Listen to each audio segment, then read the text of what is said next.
সব থেকে বড় কথা একজন ব্যারাকপুরের সহনাগরিক হিসাবে এবং চন্দন জেঠু আমার মানে দীর্ঘদিনের আমাদের পরিচিত ব্যারাকপুরের, উনি আমাদের গর্ব।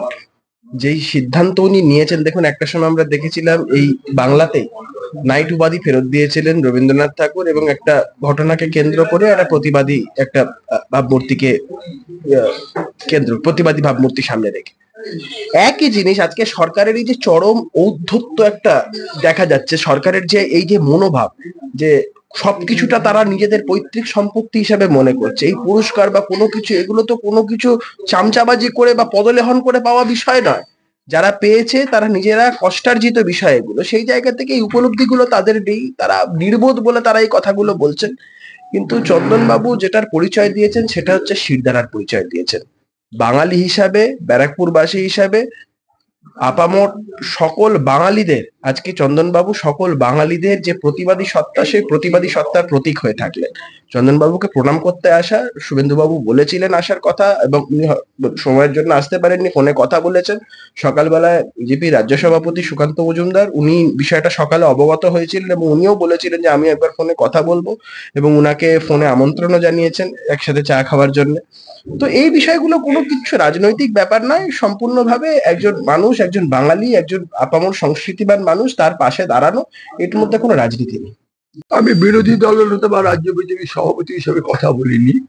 আমি বলেছি যে তারা সক্রিয়, আমাদের রাজ্যে সক্রিয় একটি শক্তি। তারা যখন কথা বলতে চান, আমি তো আমার নাটক কোনো দলের কথা বলে না, কোনো বিশেষ কোনো দলের, বিশেষ কোনো রাজনীতির কথা বলে না। আমার নাটক নির্দলীয় কিন্তু অরাজনৈতিক নয়, অর্থাৎ লক্ষ্যবস্তু থাকে সাধারণ মানুষের কল্যাণ। আমার নাটকগুলো যেগুলো একটু বিখ্যাত নাটক, যেমন আমার নাটকের কথা বলতে পারি আমি অনিকেত সন্ধ্যা, বার্ধক্যের যন্ত্রণা নিয়ে নাটক, যেটি গত বছর আমরা ভারতরঙ্গ মহোৎসবে করে এসেছি। তারপরে যে নাটকগুলো, দুই হুজুরের গপ্প, দায়বদ্ধ, তারপরে এই ইত্যাদি অজস্র নাটক, প্রায় 200টা নাটক নিয়ে আমি লিখেছি বয়সের কারণে। কিন্তু কোনো নাটকে আমি কোনোদিন কোনো রাজনৈতিক দলের পক্ষে বা বিপক্ষে কোনো উক্তি আমার নাটক কেউ দেখাতে পারবেন না, আমি করি না। কারণ থিয়েটার, গান, শিল্প, চলচ্চিত্র সমস্ত মানুষের জন্য, সমস্ত মানুষের এনজয়মেন্টের জন্য। তার ফলে আমাকে বা আমার বিরুদ্ধে যদি কিছু বক্তব্য থাকে বলতেই পারেন একজন থিয়েটারের মানুষ হিসাবে, কিন্তু আমি জীবনে কখনো মানবতার বিরুদ্ধে আমি কখনো একটি লাইনও লিখিনি। আমি সাম্প্রদায়িকতার পক্ষেও কোনো লাইন আমার নাটকে নেই। তার ফলে আমি খুব মুক্ত কণ্ঠে বলতে পারি, আমার বাড়িতে সবাই স্বাগত।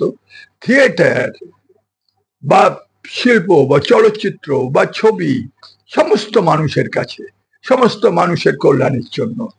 তার ফলে যখন দেখা গেল যে একজন বিধায়ক তার স্পর্ধা এই পর্যায়ে পৌঁছেছে যে তিনি বলছেন যারা এই আর্যিকর কাণ্ডে প্রতিবাদ করছেন, যারা তারা পুরস্কার ফেরত দিয়ে প্রতিবাদ করুন।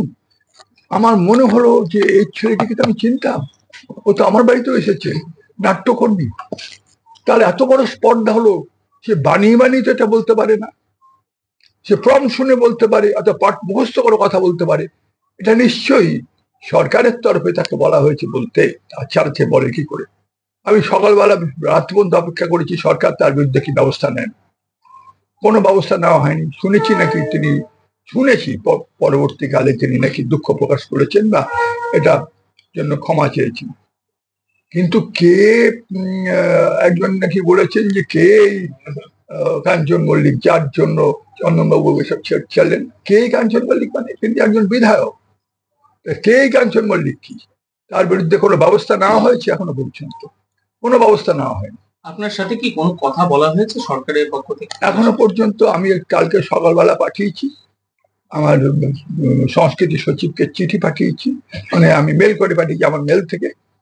আমি আশা করেছিলাম 80 বছরের মানুষটি কিভাবে ফেরত দেবে সেটি আমাকে বলা হবে, কিন্তু এখনো পর্যন্ত রাজ্য সরকারের সংস্কৃতি সচিবের তরফ থেকে কোনো উত্তর আমি পাইনি। আপনি এই সিদ্ধান্ত নেওয়ার পর আরো অনেকে রাজ্য সরকারের দেওয়া পুরস্কার ফিরিয়েছে, কি বলবেন? যারা ফেরাচ্ছেন তাদের প্রতি আমার অভিনন্দন।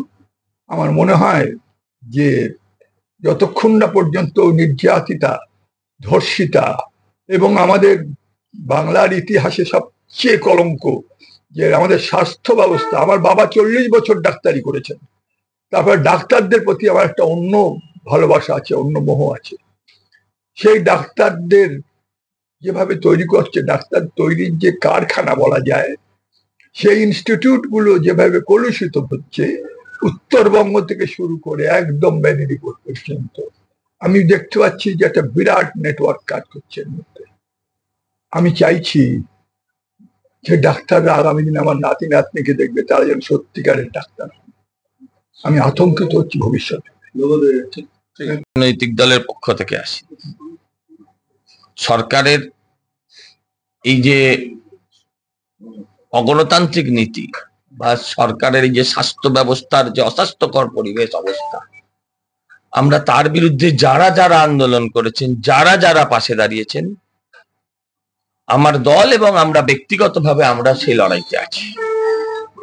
এখানে তৃণমূল বিজেপি করতে এখানে আসেনি। আমরা দেখেছি এদের সব কচিকাঁচা নেতাদের ঔদ্ধত্যের পড়েছে।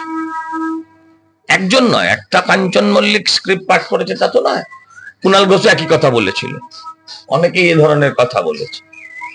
তো যখন মুখের মতন জবাব দিয়ে যে ফিরিয়ে দিয়ে দেখাও, যখন যারা ফিরিয়ে দিয়েছেন আমি তাদেরকে প্রণাম করতে এসেছি, আমি কৌস্তব তাদেরকে প্রণাম করতে এসেছি, কোনো রাজনৈতিক উদ্দেশ্য নিয়ে আসিনি।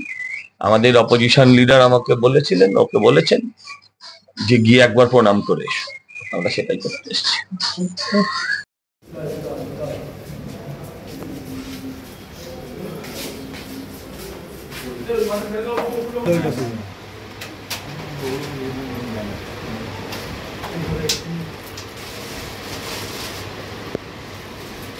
একটু ঘুরে একটু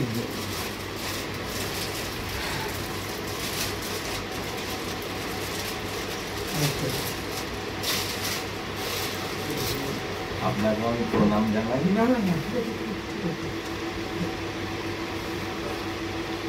চলো বইটা চলো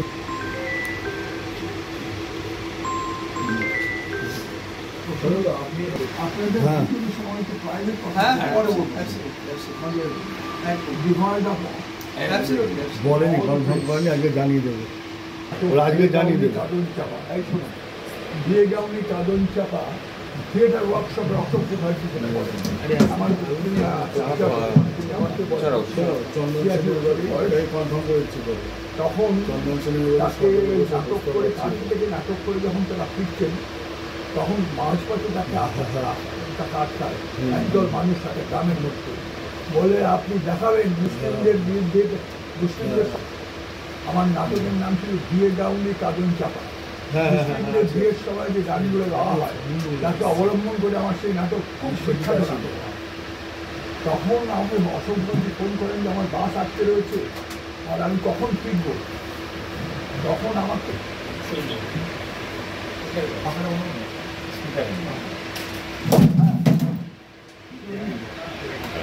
ভালো আছি, আপনার কথা বলছিলাম যে একবার আপনাকে আমি ফোন করতে বাধ্য হয়েছিলাম যখন অশোক মুখার্জি কাঁথি থেকে তার বাস সহ আক্রান্ত হয় একটি গ্রামের মধ্যে। আপনাকে তো আপনি যখন খাচ্ছিলেন, আমি বিভাস চক্রবর্তীর কাছ থেকে আপনার ফোন নাম্বারটা পেয়েছিলাম। তারপরে আপনার আপনি সঙ্গে সঙ্গে উঠে বললেন আমি যাচ্ছি। আমার পরিচয় জানতে চাইলেন না, শুধু নামটা জানলেন। না না না, এই তো আমি তো আপনাকে ভালোবাসা জানাচ্ছি, আপনাকে সম্মান জানাচ্ছি। না না ঠিক আছে, নিশ্চয়ই নিশ্চয়ই, ঠিক আছে, আচ্ছা ধন্যবাদ। সম্পৃক্ত নই, তার ফলে আমার থিয়েটারটা কথা বলে, থিয়েটার মানুষের হয়ে কথা বলে, সেই কথাটা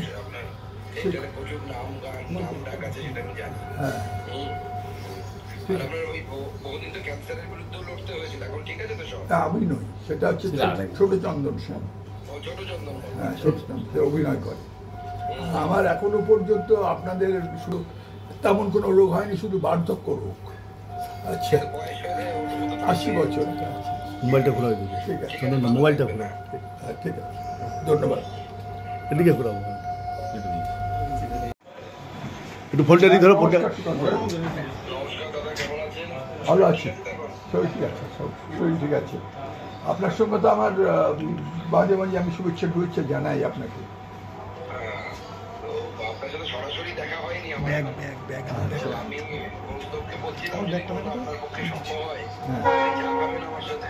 হ্যাঁ, নিশ্চয়ই এই আমন্ত্রণ রাখা যদি সম্ভব হয় নিশ্চয়ই করব। আমি কোনো রাজনৈতিক দলের সঙ্গে এখন সম্পৃক্ত নই, তার ফলে আমার থিয়েটারটা কথা বলে, থিয়েটার মানুষের হয়ে কথা বলে, সেই কথাটা হ্যাঁ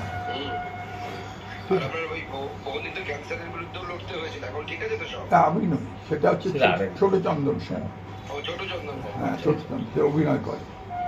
আমার এখনো পর্যন্ত আপনাদের শুভেচ্ছা বা আশীর্বাদে এখনো পর্যন্ত তেমন কোনো রোগ হয়নি, শুধু বার্ধক্য রোগ। আচ্ছা, 80 বছর। মোবাইলটা ঘোরা দিবে, ঠিক আছে, শোনো না, মোবাইলটা ঘোরা। হ্যাঁ, ঠিক আছে, ধন্যবাদ। ওটাই বেঁচে থাকার এই 10,000 বই আছে, আমি গল্পের সঙ্গে আমি জানি না এর কোন কিছু আছে। 10,000 ইফ নট মোর। একটা ফ্ল্যাট নিয়েছি শুধুমাত্র আমার এই বই রাখার জন্য, এবং আমি ওখানে বসে দিয়েছি। আবার ওইখানে আমার নাতনি আবার একটু সরবে।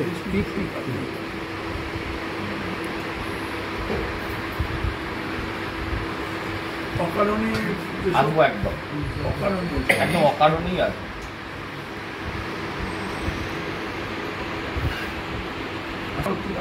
হ্যাঁ, একদমই। আমি এদের মতো হ্যান্ডসাম করি।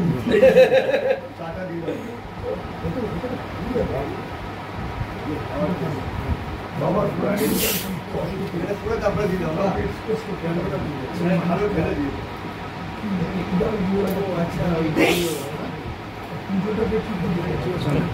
একটা লোকের সম্পর্কে কোথায় এটা লেখা আছে?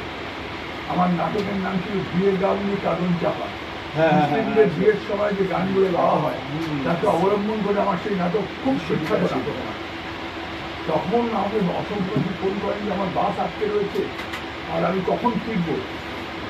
তখন আমাকে বিবাহ চক্রবর্তী সম্ভবত বলে তুমি এই যে আমি ফোন করতে বাধ্য হয়েছিলাম যখন অশোক মুখার্জি কাঁথি থেকে তার বাস সহ আক্রান্ত হয় একটি গ্রামের মধ্যে। আপনাকে তো আপনি যখন খাচ্ছিলেন, আমি বিভাস চক্রবর্তীর কাছ থেকে আপনার ফোন নাম্বারটা পেয়েছিলাম। তারপরে আপনার হ্যাঁ, আপনি সঙ্গে সঙ্গে উঠে বললেন আমি যাচ্ছি। আমার পরিচয় জানতে চাইলেন না, শুধু নামটা জানলেন। না, এই তো আমি তখন সেটা বলছিলাম, কালকেও একটি চ্যানেলকে বলেছি। আপনাকে সম্মান জানাচ্ছি। না, ঠিক আছে, নিশ্চয়ই, ঠিক আছে, ধন্যবাদ।